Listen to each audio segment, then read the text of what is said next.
Boa noite a todos. Sejam bem-vindos à Casa de Joana. Aqueles que nos assistem também pela nossa página do Facebook. E hoje é o dia de palestras da Associação Médico Espírita Serra Azul.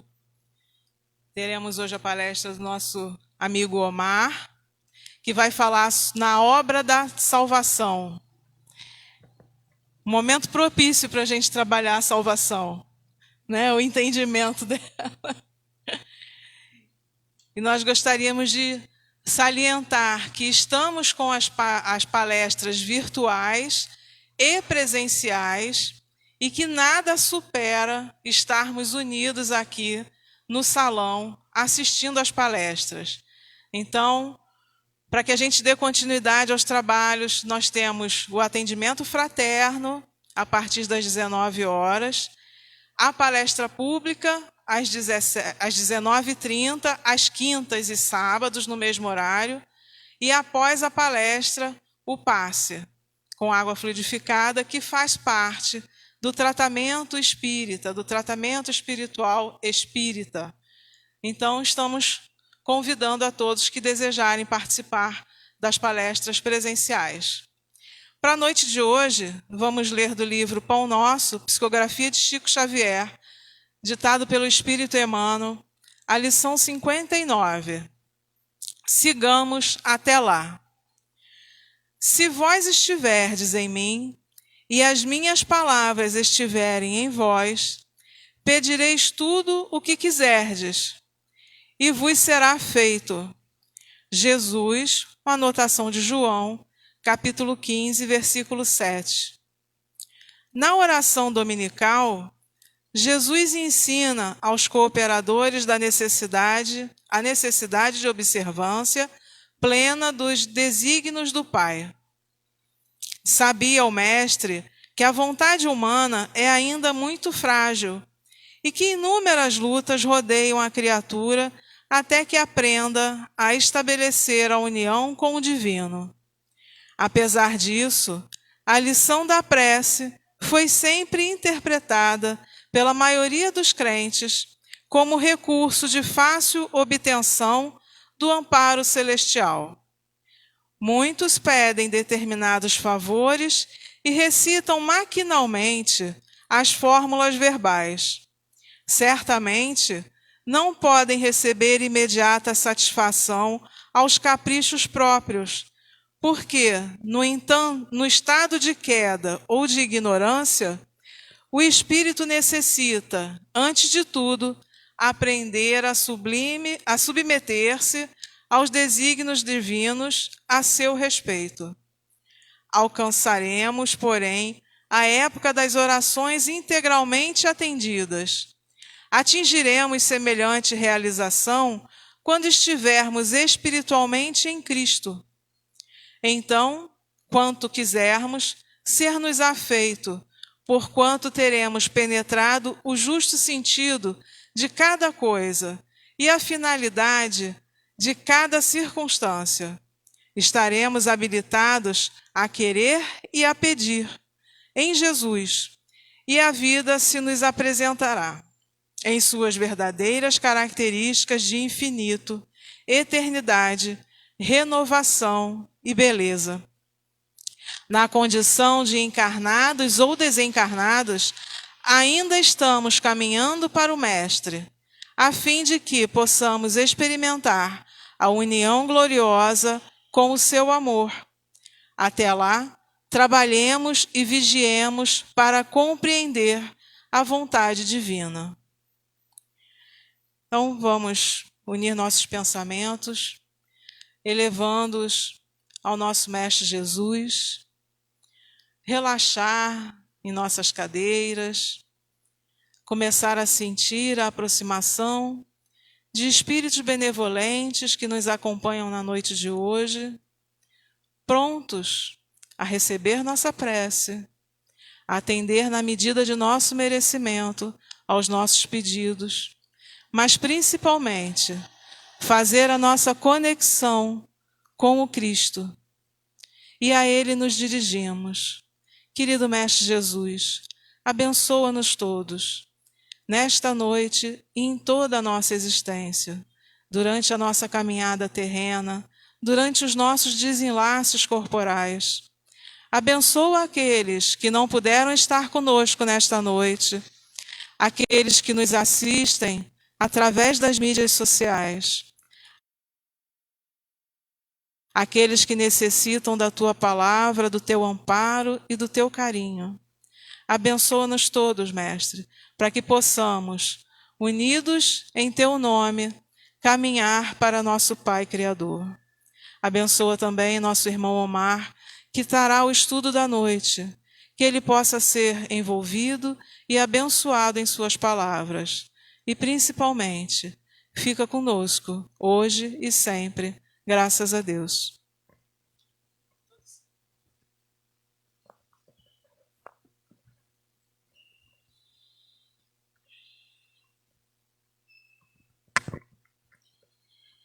Boa noite a todos. Inicialmente gostaria de agradecer o convite para fazer essa palestra, agradecer ao Luiz Augusto pela confiança de falar aqui no centro. E o tema de hoje se chama Na Obra de Salvação. O tema é o título de uma página, de um capítulo do livro Fonte Viva, que tem esse intitulado Na Obra de Salvação. E logo no começo, Emmanuel, né, um livro de Emmanuel com a psicografia de Chico Xavier, e logo no começo Emmanuel nos coloca a primeira frase: porque Deus não nos tem designado para a ira, mas para a aquisição da salvação por nosso Senhor Jesus Cristo.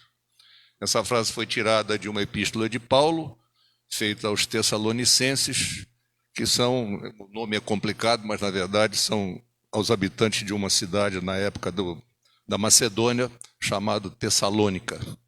Então, Paulo proferiu essas palavras e Emmanuel, logo abaixo, começa esse capítulo com essa frase.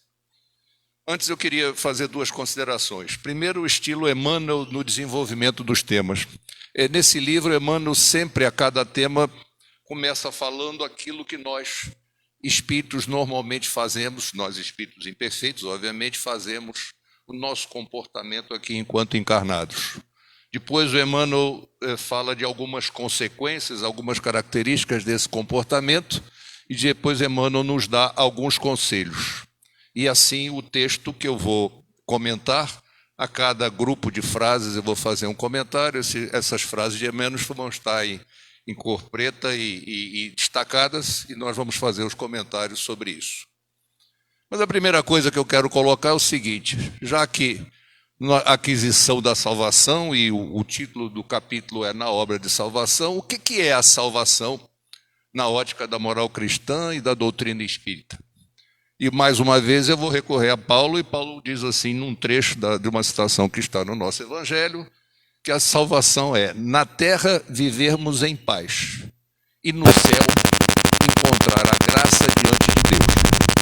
Para nós que temos algum conhecimento da doutrina espírita, mas independente disso, a nossa salvação enquanto encarnados é a paz.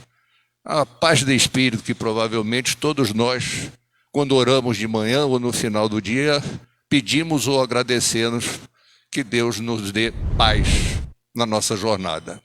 E encontrar a graça diante de Deus, certamente é a salvação. E encontrar a graça é a nossa elevação espiritual, é a felicidade eterna, é aquilo que todos nós, por uma lei divina, estamos, não vou dizer condenados, mas já estamos designados para alcançar. Um dia seremos espíritos superiores, um dia seremos espíritos puros, e nesse momento vamos alcançar a felicidade, ou seja, encontrar a graça diante de Deus. E o que nós precisamos fazer para tal? Essa é uma obra difícil. Isso significa a nossa elevação espiritual, mas nós estamos no caminho, estamos aqui encarnados para isso. Então, tem uma frase de Kardec, muito clássica, que todo mundo se lembra do Evangelho, mas que já dá uma boa pista: fora da caridade não há salvação. Então, a primeira palavra que eu quero evidenciar é a caridade.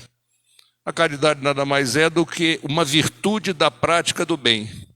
já que a gente só se eleva pelas virtudes, mas começa a exercitar o caminho da virtude pela prática do bem. E a prática do bem, de forma desinteressada, e como diz Kardec, abro aspas, com o ardor natural do coração, fecha aspas, é quando nós conseguimos esse estágio que nós efetivamente teremos a caridade como virtude em cada um de nós.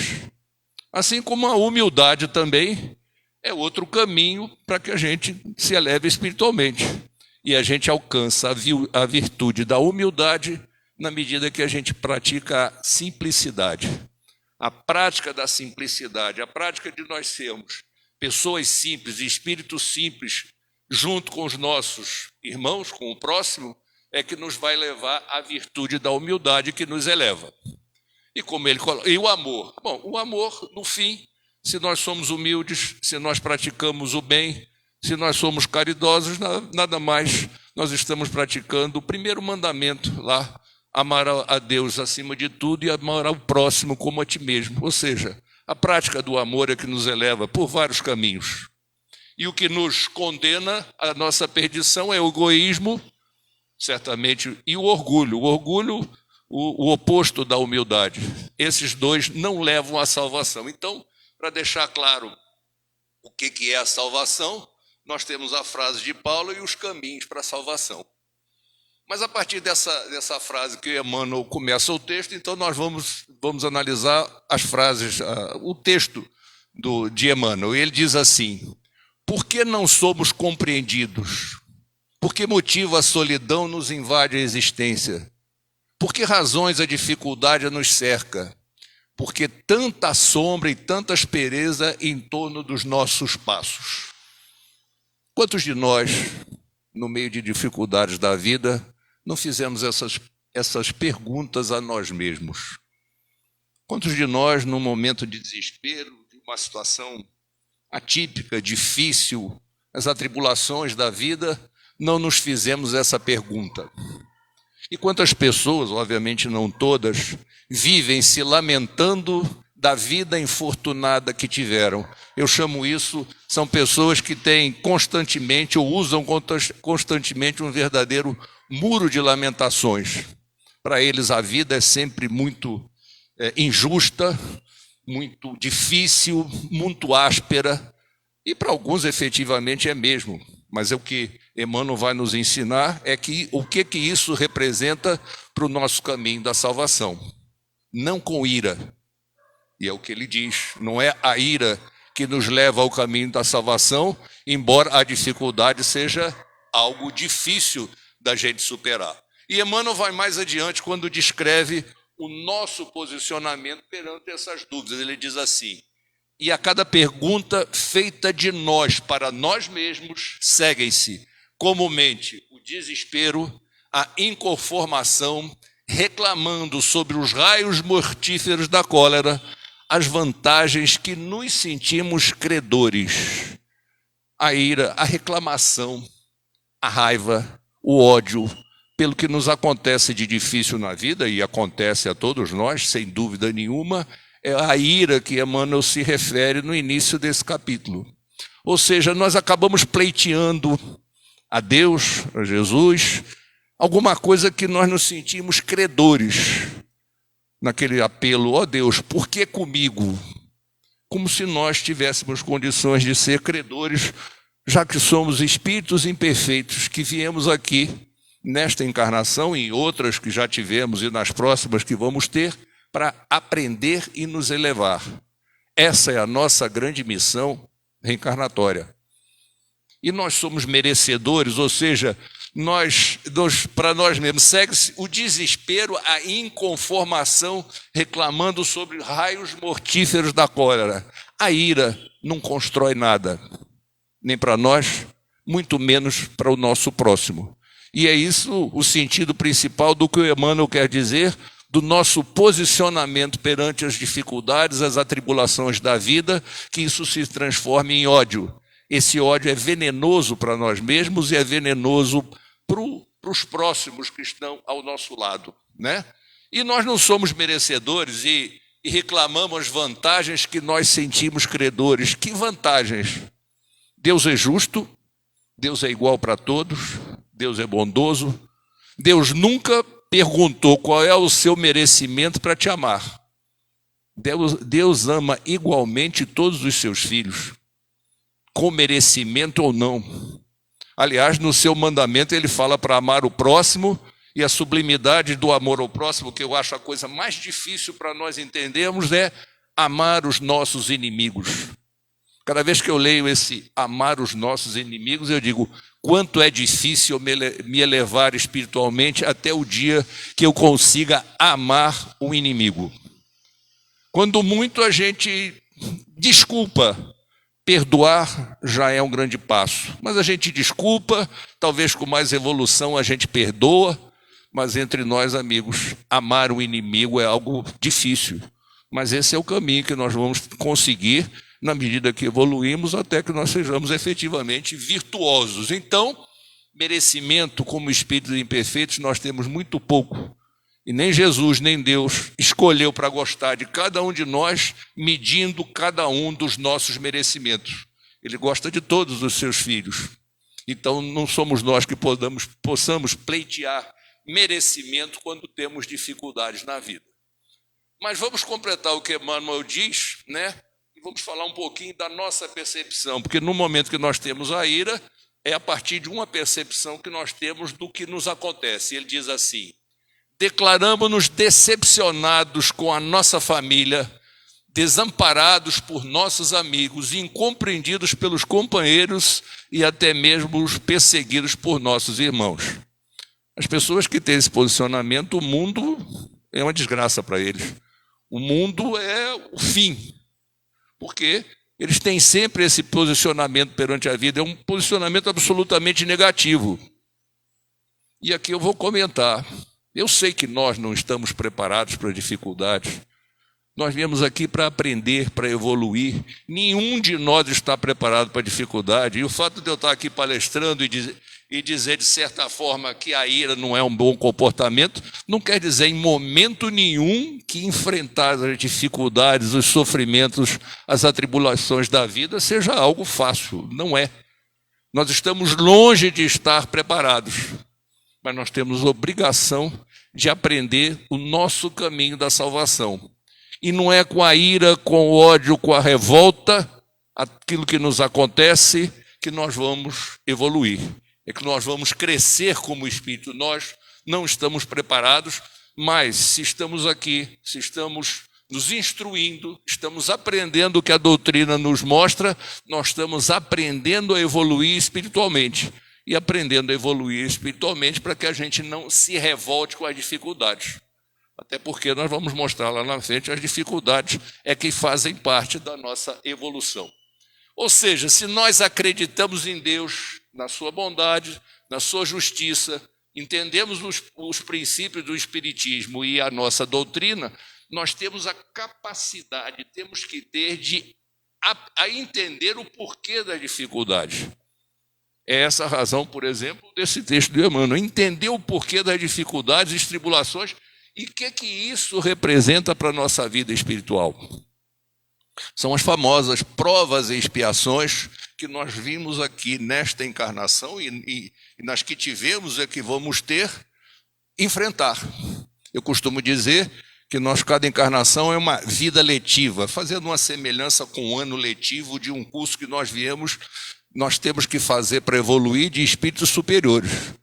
E cada encarnação é uma vida letiva, uma vida de aprendizado. E as matérias que nós estudamos são os nossos defeitos.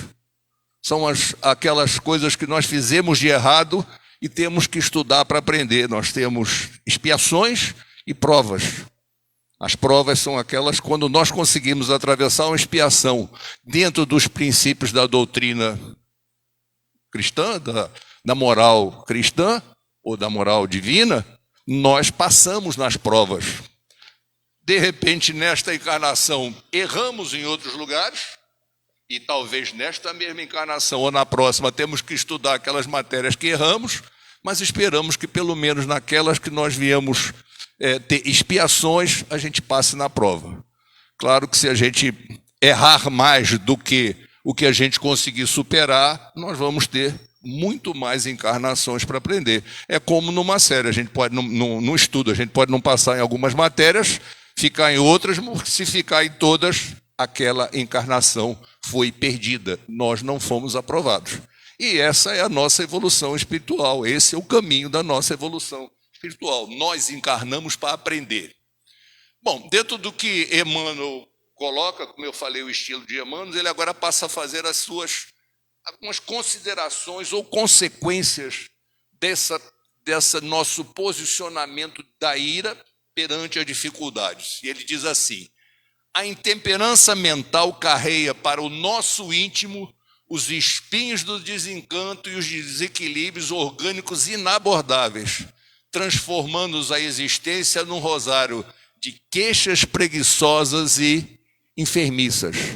A nossa percepção das dificuldades, quando nós só nos revoltamos, quando nós fazemos aquelas perguntas, quando nós achamos que o mundo é o mais cruel de todos para nós e ainda reclamamos um merecimento, nos traz para nós mesmos, para cada um de nós, o que ele chama intemperança mental é a má interpretação disso, a falta talvez de um conhecimento maior. Mas fora da questão religiosa, acho que nenhum psicólogo recomenda a ira e a revolta para enfrentar dificuldades.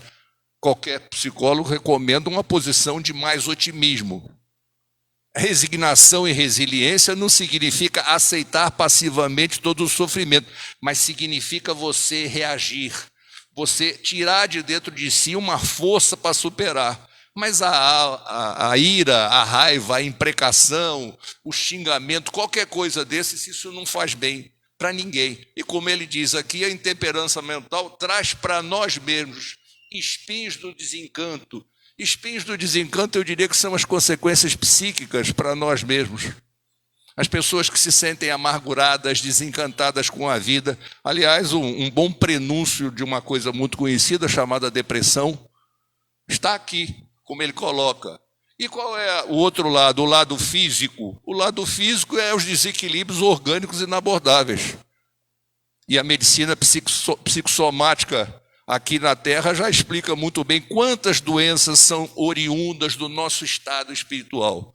Quantas doenças físicas são oriundas do nosso estado emocional. Aliás, segundo Ramatiz, todas as nossas doenças são de uma história daquilo que nós fizemos, das emoções ruins, dos males que nós fizemos, que um dia o nosso perispírito vai purgar no nosso corpo e nós vamos senti-las.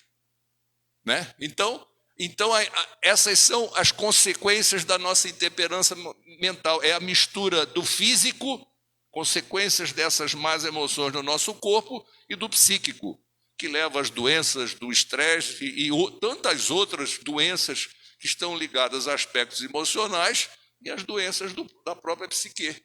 As doenças que são depressão, angústia, amargura. Ou seja, essas percepções que nós temos do que nos acontece levam a uma coisa que o Evangelho trata muito bem, as aflições. As aflições são esse estado, essa percepção que nós temos do porquê essas coisas acontecem.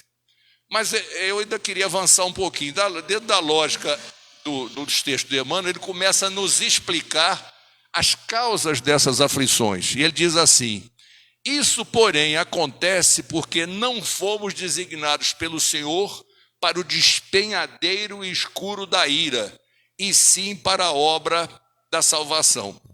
As dificuldades da vida não devem gerar revolta. A revolta, o ódio, a raiva não constrói nada, nem para nós mesmos, como ele coloca lá em cima, nem para os outros, para aqueles que nos cercam, só fazem mal. Essa, na verdade, é uma matéria que normalmente nós precisamos vencer a cada encarnação. Como é que a gente passa pelas dificuldades? Como é que a gente recebe injustiças das pessoas? Como é que a gente recebe ingratidão e isto não gera ódio ou rancor? E nós pecamos por pensamentos, palavras e obras. Pode não ter palavras, pode não ter obras contra, Mas o ódio pensado contra alguém marca o nosso perispírito.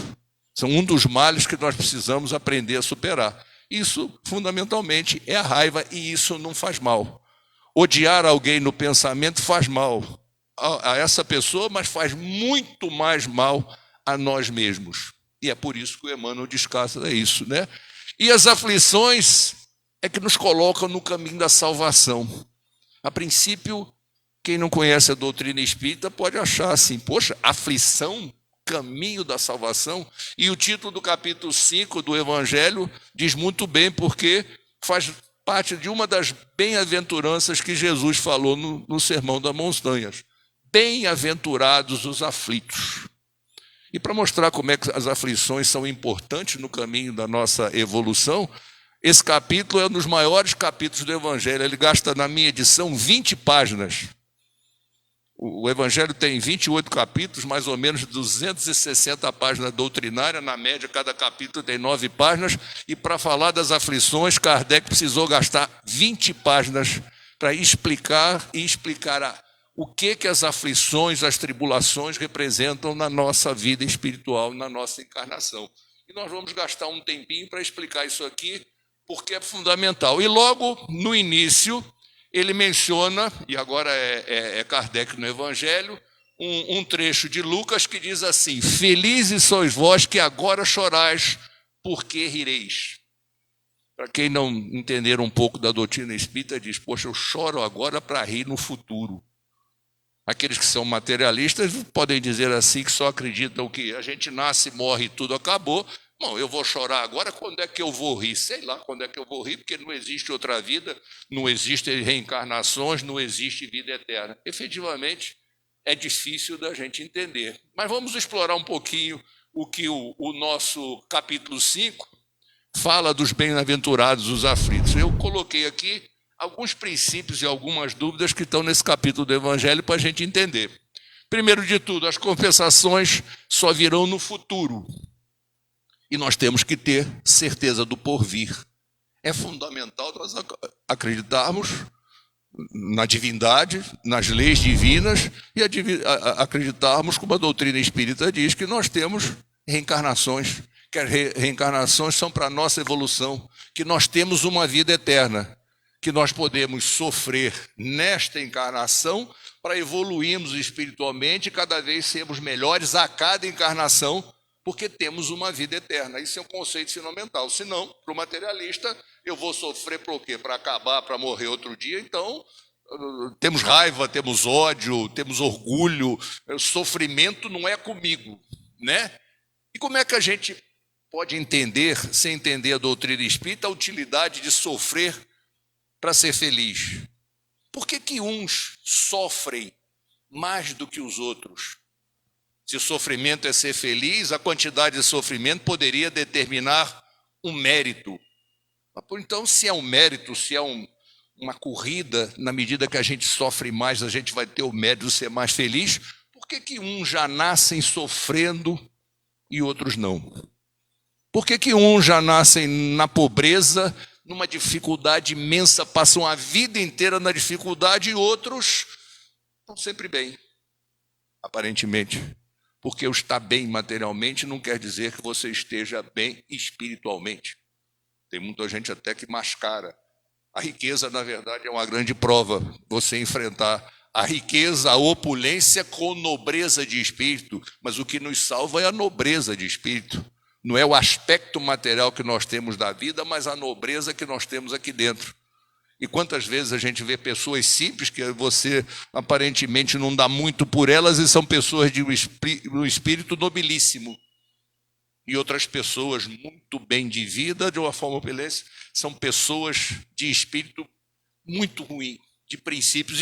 E pior, por que homens virtuosos sofrem e maus prosperam? Quantas vezes a gente vê pessoas virtuosas sofrerem? Quanto irmã Dulce sofreu apesar da obra que fez? Será que era uma expiação? Será que era uma prova que ela requereu para poder evoluir mais? Todos aqueles que são benfeitores sofrem. Quem se lembra de Gandhi? O espírito, a força, o trabalho que fez, o sofrimento que teve para fazer uma nação se reerguer através da paz e terminou assassinado.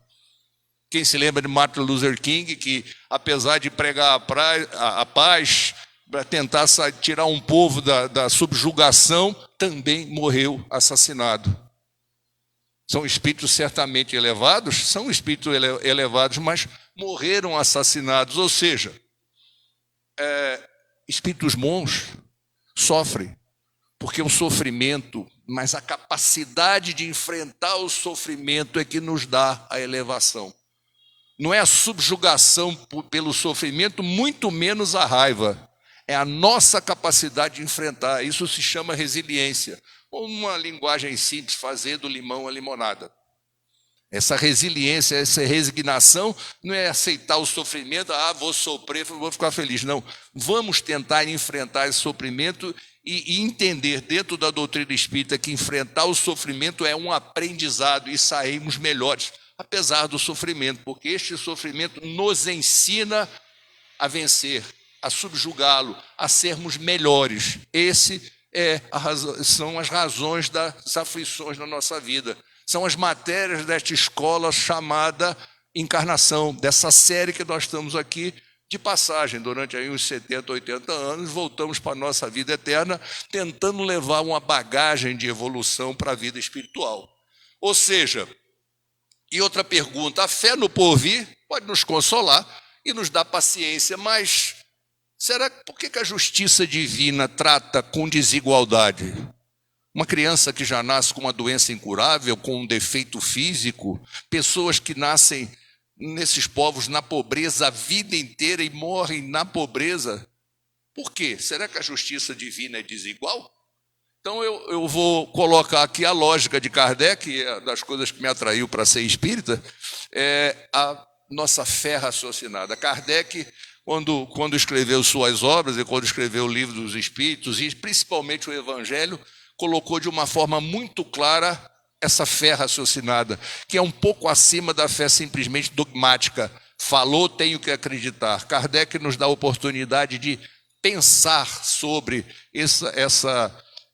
da teoria divina, da moral cristã, aliás, e raciocinar com a lógica que tem. Primeira lógica, primeiro ponto que nós temos que colocar, que é fundamental. Acreditamos em Deus, sabemos que Ele é perfeito, poderoso, justo e bondoso.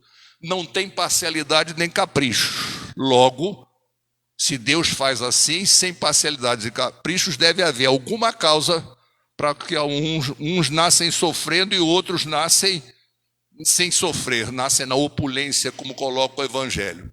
Então, provavelmente, as vicissitudes da vida têm uma causa e, se isso são obras de Deus, essa causa é justa, porque Deus é justo e bondoso e não tem preferências. Trata seus filhos de forma igualitária. E, como a doutrina espírita mostra isso de uma forma clara e raciocinada, aquilo que os senhores conhecem muito bem, para quem lê um pouquinho da doutrina espírita, a lei de causa e efeito. Essa é implacável, né? Então, a lei de causa e efeito, eu vou começar com uma pergunta, está lá no Livro dos Espíritos, questão 920, que já dá uma elucidada boa do que nós estamos falando. Diz assim, a pergunta é, o homem pode, na Terra, usufruir de completa felicidade? E os Espíritos respondem, não, pois a vida nos foi dada como prova ou expiação, mas depende dele, homem, amenizar seus males e ser feliz quanto possível na Terra. Então, a vida nos foi dada como prova e expiação. Mas é para sofrer em vão? Não. A vida foi dada para nós enfrentarmos dificuldades, aprender com elas e nos elevar por esse aprendizado, nos elevar espiritualmente com esse aprendizado. Nós nos elevamos com uma palavra também bastante conhecida através da nossa reforma íntima. Nós nos tornamos espíritos melhores nesta evolução. E é para isso que nós encarnamos. Ou seja, as aflições têm causas, essas são as causas justas, que se nós acreditamos na perfeição divina, e acreditamos, elas têm causas na vida presente e na vida passada. Ou seja, nós não enfrentamos aflições pelo que fizemos só nesta vida. Nós enfrentamos aflições porque fizemos em outras encarnações. E às vezes não aprendemos nas outras encarnações para purgar o mal que fizemos. Na outra encarnação é que você vai enfrentar esse mal. Mas quanta coisa no presente, as aflições que nós temos não são consequência daquilo que fizemos na vida presente. Quantos de nós não diz assim, se tivesse feito ou não tivesse feito tal coisa, não estaria nessa situação? Quando nós ficamos mais maduros, quando o tempo passa, quantos de nós já não se perguntou, puxa vida, se eu não tivesse tido aquela atitude, minha vida seria um pouco melhor? Ou eu não teria o ódio por essa pessoa, ou essa pessoa não me odiaria, por exemplo? Quantas vezes nós nos arrependemos na vida presente daquilo que nós deixamos de fazer? Ou seja, são as aflições desta vida que nós mesmos criamos, que nós mesmos fizemos na vida presente e enfrentamos como consequência. Eu chamo isso da nossa conquista atual, das nossas conquistas, entre aspas, da nossa própria vida. Nós nos arrependemos de muita coisa. À medida que a gente passa o tempo e vai ficando mais velhinho e faz aquela análise da nossa vida, nós descobrimos que nós erramos em muita coisa. Precisa evolução, precisa pensar, precisa nos instruirmos dentro do nosso evangelho, que é uma sabedoria imensa para a gente entender isso. Então essas aflições são geradas. E tem um velho ditado, que a minha mãe gostava de usar muito, que eu coloco aqui: aqui se faz, aqui se paga. Não necessariamente no mesmo tempo, mas aqui nós fazemos, aqui nós pagamos espiritualmente. E alguns podem dizer, bom, mas a gente paga com a justiça dos homens, e qual é a diferença? Mas a justiça dos homens, primeiro que a justiça dos homens não cobra pensamento. E nós pecamos por pensamentos, palavras e obras. Quando muito por palavras, para fazer uma ação de ofensa moral. Quando muito por pensamentos, não.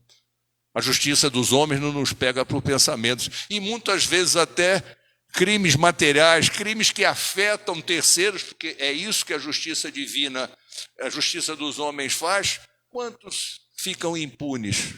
Quantos criminosos, e se falar de política então, meu Deus do céu, quantos criminosos são absolutamente impunes pela justiça dos homens, mas jamais serão impunes pela justiça divina.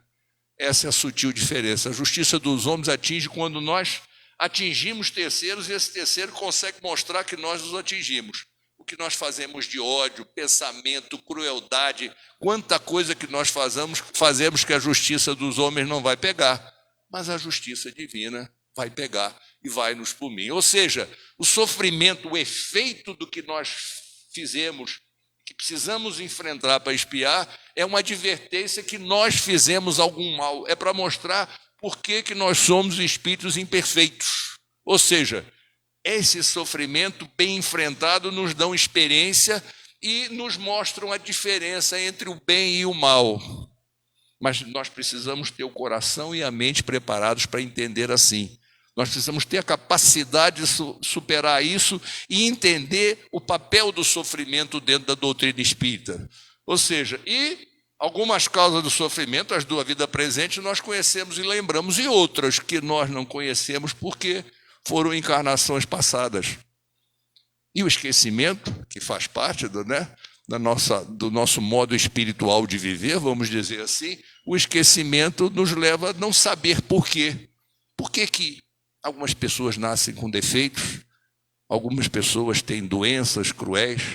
Por que dentro da nossa família algumas pessoas, apesar de serem nossos filhos, nossos irmãos nos odeiam? Por que eles nos odeiam? Será que em vidas passadas eles não foram nossos inimigos? E a família é um dos lugares que a espiritualidade usa mais para nós superarmos. Temos provas e expiações de pessoas que na nossa parentela terrena vêm ao nosso lado e em outros momentos nós machucamos, nós odiamos. Estamos ali do lado deles, por exemplo, como pai e filho, para expiar, para aprender a amá-los, apesar de eles não gostarem da gente, ou alguns filhos que a gente não gosta muito. E como é que a gente supera? Dando amor. Para alguns é difícil, porque não são espíritos afins, são espíritos que foram colocados ao nosso lado justamente para mostrar a nossa capacidade de espiar, ou seja, a prova da matéria. Apesar dele me odiar, eu amo e faço o melhor que eu posso por ele. Se você conseguir isso, você está aprendendo a perdoar, que é uma das sublimidades, umas virtudes que nós temos que ter para a nossa evolução espiritual. Perdoar, não só desculpar. Desculpar é o primeiro caminho, assim como a simplicidade é o primeiro caminho da humildade, assim como fazer o bem é o primeiro caminho da virtude e da caridade, mas ainda não é virtude, é o caminho, é a evolução. Então, e se não for nessa vida, a justiça divina não perdoa.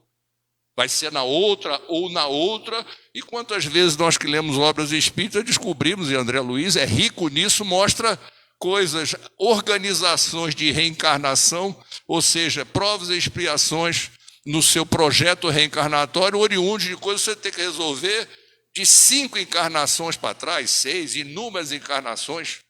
André Luiz é rico em mostrar esses exemplos para nós, que não necessariamente vai ser na próxima, mas um dia vão ser. Ou seja, o mal que praticamos é uma causa justa. Nesta outra encarnação, nós vamos enfrentar para poder aprender. E aí vou mais a um velho ditado, que é a justiça divina tarda, mas não falha. São 2 ditos populares, mas que se a gente trazer para a doutrina espírita, aqui se faz, aqui se paga. E a justiça divina tarda, mas não falha, são perfeitos se nós não entendemos a função do sofrimento, das aflições, como a doutrina espírita mostra na nossa vida. Ou seja, está escrito lá no Evangelho, o homem sofre o que fez o outro sofrer. E as nossas mazelas são com o nosso próximo. Algumas são conosco mesmo, mas são consequências, por exemplo, da nossa ira, que traz aquele problema para nós. Mas normalmente nós odiamos alguém, nós amamos alguém, nós somos simples ou humildes com alguém. E quando nós somos cruéis, quando nós somos desonestos, como nós somos vaidosos, orgulhosos, é sempre alguém. Por quê? Porque até no primeiro mandamento está lá, amai o seu próximo, é no seu próximo, é com as pessoas que estão conosco, são com os nossos irmãos. Da mesma forma que todos que estamos aqui na Terra são filhos de Deus, toda a humanidade são os nossos irmãos. E nós fazemos o mal com o nosso próximo. Por isso que o homem sofre, como está escrito no Evangelho, o que fez o homem sofrer, para ele aprender o que é o sofrimento. Ou seja, estamos nesse mundo, nós viemos encarnados por conta das nossas imperfeições. As expiações servem como prova, na medida que a gente atravessa elas com nobreza de espírito. Mas está lá no Evangelho que nem toda prova é uma expiação, porque os espíritos nobres no seu processo de planejamento encarnatório, muitas vezes pedem provas para poder enfrentá-las com dignidade, com nobreza espiritual, para que possam se elevar mais rapidamente como espíritos. Talvez uma irmã Dulce, com a dedicação que tinha, aquilo é caridade, porque é com amor natural do coração, do jeito que ela sofreu, do jeito que ela fez, certamente era um espírito mais elevado que, certamente ou provavelmente, que pediu aquela prova sem ser uma expiação, sem ser por um mal que fez, provavelmente muita coisa já tinha expiado, mas aquela prova, enfrentar toda aquela dificuldade para ajudar seu próximo, era um modo de sofrer e se elevar pela capacidade de enfrentar o sofrimento. Ela mal dormia e ficava numa cadeira, ela mal podia deitar, mas se tivesse um enfermo precisando de uma cama, ela ficava em pé, ou numa cadeira com dores da coluna horríveis, só para fazer o bem. Isso é dedicação, isso é fazer o bem de forma caridosa, sem interesse, e repito as palavras do Evangelho, com ardor natural do coração. Aí eu posso falar de Maria Teresa de Calcutá, posso falar de Gandhi, os exemplos que a gente conhece mais com a sua renúncia a tudo de material que tinha, mas que conseguiu conduzir pela paz uma população inteira, simplesmente para se livrar de um jugo injusto e de uma insubmissão. Ou seja, quem muito sofre, muito tem a expiar. Deus nos dá as provas que nós somos capazes de enfrentar. Quando nós temos muito que sofrer, provavelmente nós fizemos muito mal e temos que enfrentar. Mas a resignação e a resiliência ao sofrimento é que nos leva à evolução. A resignação não é aceitar passivamente, é aceitar que aquilo é inevitável e que eu preciso reagir, eu preciso ter força interior, eu preciso entender aquilo. Para usar um velho ditado da Marinha, quanto pior a tempestade, melhor se conhece o capitão. Quanto pior o sofrimento e a nossa capacidade de enfrentá-lo, melhor vai se conhecer a nobreza do espírito ou o esforço que nós fazemos para a nossa evolução. Ou seja, volto para encerrar esse capítulo, porque a frase do próprio Emmanuel, porque Deus não nos tem designado, aliás, frase de Paulo, não nos tem designado para a ira, para a raiva, mas para a aquisição da salvação de nosso Senhor Jesus Cristo. E tem um capítulo logo depois no Evangelho que é como se o Evangelho desse assim um refresco. Ele fala das aflições, gasta 20 páginas falando das aflições e logo depois ele diz assim, o capítulo 6, o menor capítulo do Evangelho, tem 3 ou 4 páginas, ele fala assim, Cristo Consolador. É como se depois de falar 20 páginas das aflições, ele não mostrasse que na nossa elevação, da mesma forma que Jesus disse, bem-aventurados os aflitos, ele diz assim, vinde a mim, todos vós que sois aflitos e sobrecarregados, e eu vos aliviarei. Porque o enfrentamento do sofrimento, entendendo que aquilo é uma prova que a gente precisa superar, nos aliviará na medida que nós seremos espíritos superiores e vamos trilhar o nosso caminho da elevação espiritual. E volto agora às afirmações de Emmanuel, quando diz nós não fomos designados pelo Senhor para despenhadeiro o escuro da ira. Olha a força com que Emmanuel coloca a raiva, e sim para a salvação, e ele vai nos mostrando alguns exemplos do que nós fazemos contra nós mesmos, ou seja, ninguém restaura um serviço sob as trevas da desordem. Ninguém auxilia ferindo sistematicamente pelo simples prazer de dilacerar. Ninguém abençoará as tarefas de cada dia, amaldiçoando ao mesmo tempo. Como é que a gente pode auxiliar alguém guardando uma intemperança mental, como se refere, uma desordem de pensamento, uma percepção não muito adequada do que é o sofrimento, gerando raiva, ódio, amarguras? Ninguém pode ajudar ninguém, e a nossa obra de salvação está junto ao próximo, ajudando ao próximo, fazendo o bem, fazendo caridade, sendo humilde e simples. Ou seja, se nós temos essa raiva, nós não conseguimos ajudar alguém, meus amigos. É difícil a nossa evolução espiritual, quase impossível com esse posicionamento. Quando eu posso auxiliar alguém, se eu estou ferindo a mim mesmo com a ira. Ou seja, não dá para produzir coisas boas quando eu não as cultivo dentro de mim. Quando eu não tenho a minha paz interior, quando eu não tenho o equilíbrio, apesar das dificuldades, e volto a dizer, é difícil, é dificílimo. A nossa elevação espiritual é difícil, é uma escada difícil de subir. Nós ainda não estamos preparados, nós somos espíritos imperfeitos, temos muito que aprender, mas temos obrigação de entender que precisamos aprender a ter esse tipo de comportamento. Nós ainda não temos esse tipo de comportamento, nós precisamos nos dedicar, e nós estamos aqui, vocês estão aqui para instruí-los. Está lá dentro do Evangelho. Nós temos que aprender isso para poder evoluir, para poder superar, mesmo com todas as dificuldades. É muito mais fácil eu falar aqui numa palestra do que na vida real, inclusive comigo mesmo e com todos vocês. É difícil a gente se resignar, mas a gente vê algumas pessoas que têm uma força interior enorme para enfrentar sofrimentos. A gente vê pessoas que têm uma vida dificílima e às vezes tem um sorriso no rosto e a gente é capaz de dizer assim, mas como esse cara é capaz de sorrir? E é. Porque apesar da aparente simplicidade material e visual, são pessoas com riqueza de espírito. E quantos são simples e são espíritos elevadíssimos, aliás, muitas vezes mais. Ou seja, ninguém pode ser, frase do Emmanuel, ninguém pode ser simultaneamente amigo e verdugo. O que eu coloco ali, seja amigo de você mesmo, não odeie a vida que você tem. Claro que é difícil dizer, ó Deus, muito obrigado por todo esse sofrimento. É muito difícil, Mas, no fundo, o sofrimento é uma oportunidade de aprendizado e é uma oportunidade de evolução. Dificílimo a gente entender enquanto encarnado. Dificílimo a gente entender enquanto espírito imperfeito, mas é a nossa missão.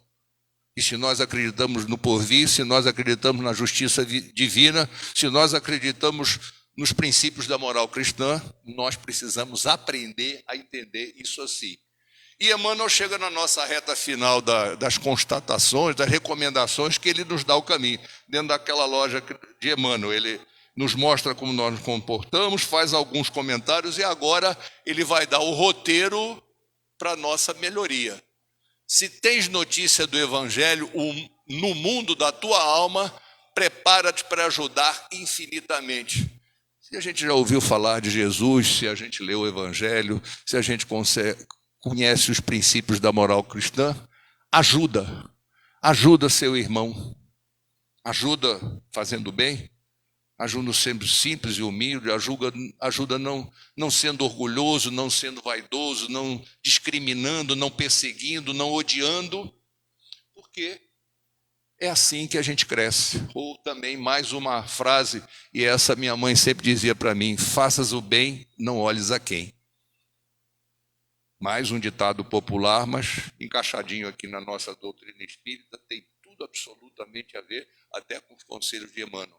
A Terra é nossa escola e nossa oficina. Nós encarnamos para aprender e aqui precisamos praticar o que aprendemos.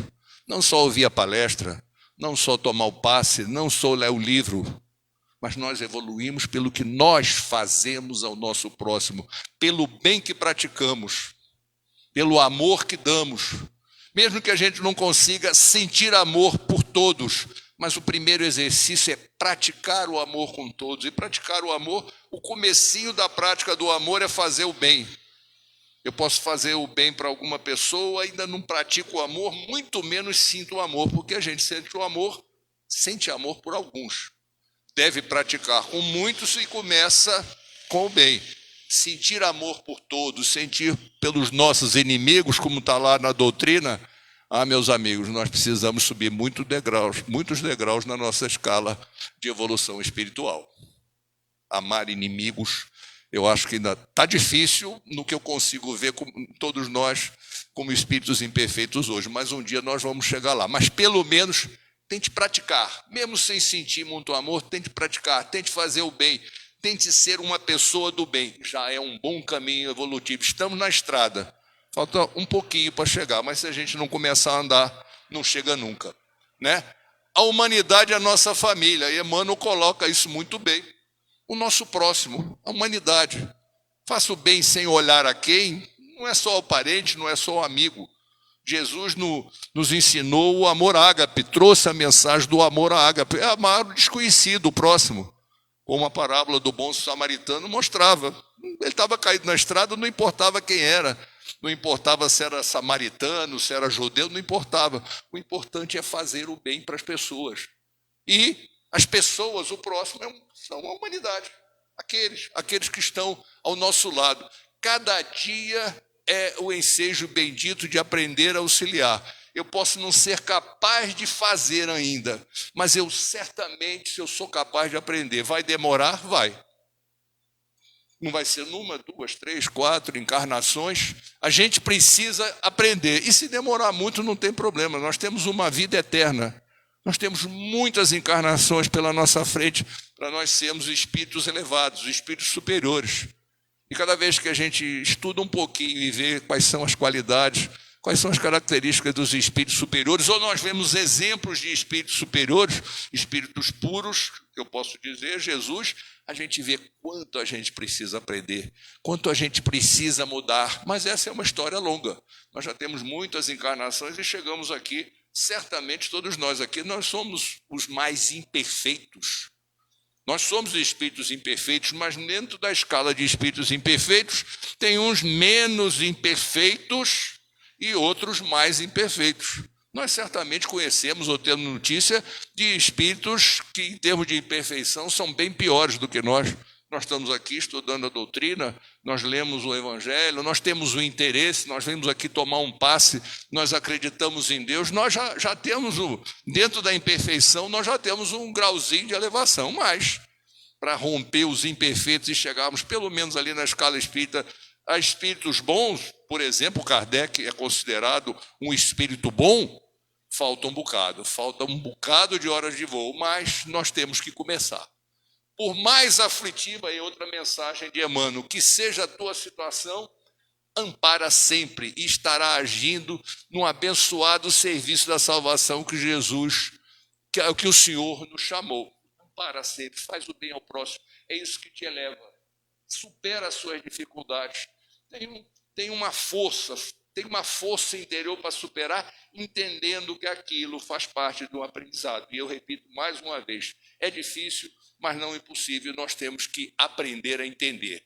E finalizando, eu coloco uma frase do Cristo Consolador, porque Emmanuel coloca esse capítulo justamente para não nos apavorar muito com as 20 páginas das aflições que ele fala no Evangelho. Ele diz assim: bem-aventurados os aflitos, pois que serão consolados.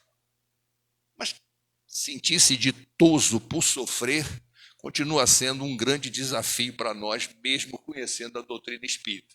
E aí eu vou falar 2 frases do nosso Cristo Consolador que nos dão uma visão disso.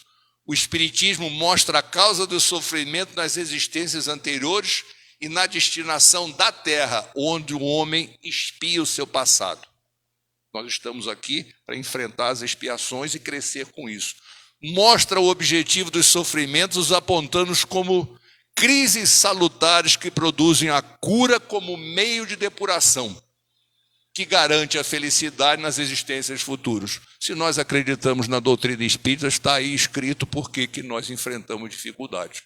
Se temos crença em Deus, entendemos a doutrina espírita, entendemos a clareza da fé raciocinada que Kardec nos colocou no Evangelho, nós podemos, com estas palavras, ter um entendimento, porque sentir-se ditoso, é a pergunta que eu faço, por que sofre? E aí a palavra mágica, orai e acreditai. Pois que a morte e a ressurreição para a vida eterna, sendo a vida a prova buscada e durante a qual as virtudes que houverdes cultivado crescerão e se desenvolverão como o cedro. Quando nós atingirmos o estado virtuoso, de virtudes, ou seja, fazer o bem se torna uma caridade, e aí sim, uma virtude do espírito, uma virtude do ser, nós sabemos que nós não evoluímos espiritualmente. E é fácil de entender, quando a gente adquire isso como uma característica nossa interior, não tem jeito, nós não voltamos atrás. É por isso que o que eleva é a virtude. Não só a prática às vezes tem algum interesse, a prática do bem tem algumas coisinhas que não é considerado virtuoso, mas o dia que se torna virtuoso, ou quando nós vemos o exemplo da irmã Dulce, não podemos entender o que é caridade, o que é a capacidade de abnegação de uma pessoa daquela para fazer pelos doentes, uma missão que provavelmente ela se autocolocou como uma prova sem ser uma expiação. E lá vamos para Teresa de Calcutá e vamos para tantos outros, não são tantos, mas alguns exemplos que a gente olha para aquele comportamento e diz assim, eu pelo menos digo, eu não seria capaz de ter essa resiliência a isso. Mas é isso que faz a diferença, isso que faz os espíritos mais nobres, né? Então, e aí, quando ele fala em orar, eu sempre gosto muito de falar da prece. Eu sempre entendo a prece como uma coisa fundamental e importante. O que quer que peçais em prece, se credes que obtereis, então vos será concedido. É uma citação do evangelista Marcos, ou seja, a oração se mostra como o nosso bálsamo, e nada melhor do que a oração para os momentos de sofrimento, para o enfrentamento. A oração é o nosso bálsamo, é a nossa comunicação com Deus, é a forma da nossa comunicação com o nosso anjo guardião, com o nosso anjo protetor, que está sempre do nosso lado para nos ouvir, para nos entender, para nos consolar, para nos dar caminhos de elevação, ou seja, para nos levar à obra da salvação. Ele fala muitas vezes no nosso ouvido, ele ajuda a lembrar aquela consciência do bem, porque nós somos criados simples e ignorantes, mas Jesus nos bota a chama do bem quando criou o nosso espírito. e nós devemos mantê-la acesa. E o nosso anjo guardião, o nosso anjo da guarda, sopra no nosso ouvido. Quantas vezes ele sopra, o que fazer? O problema é que às vezes o nosso livre-arbítrio tem a mania de não ouvir alguns conselhos. O nosso livre-arbítrio é que nos desvia da chama do bem, daquele bem que nós trazemos lá dentro. Mesmo às vezes o nosso anjo guardião dando aquele sopro, olha que isso está errado, mas a gente tem vontade, tem desejos, tem orgulhos, tem todas as mazelas do nosso ego que contrariam o nosso anjo guardião. Mas quanto mais a gente orar e pedir a ele, mais chances, se nós seguirmos os seus conselhos, nós chegamos.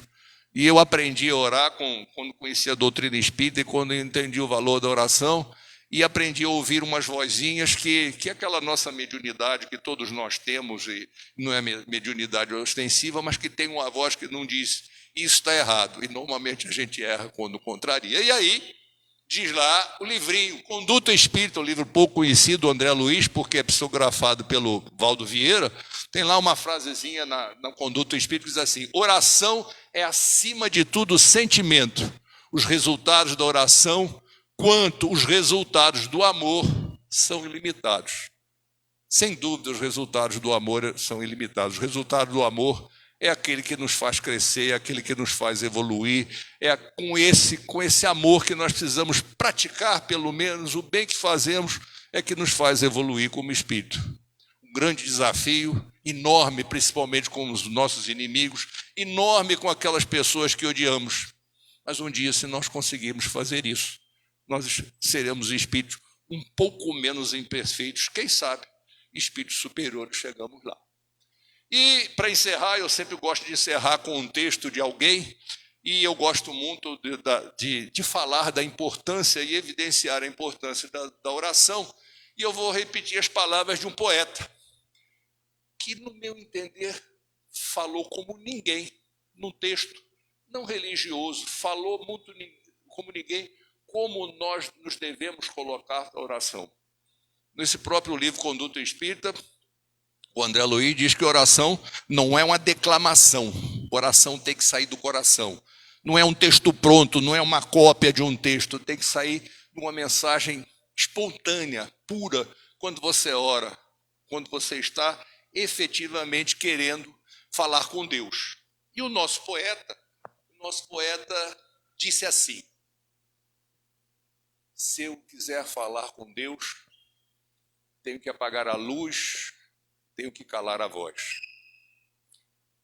Tenho que encontrar a paz, tenho que folgar os nós dos sapatos, da gravata, dos desejos e dos receios.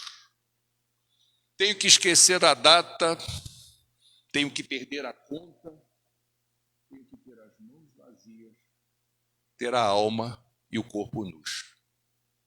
Se eu quiser falar com Deus, tenho que aceitar a dor e tenho que comer o pão que o diabo amassou.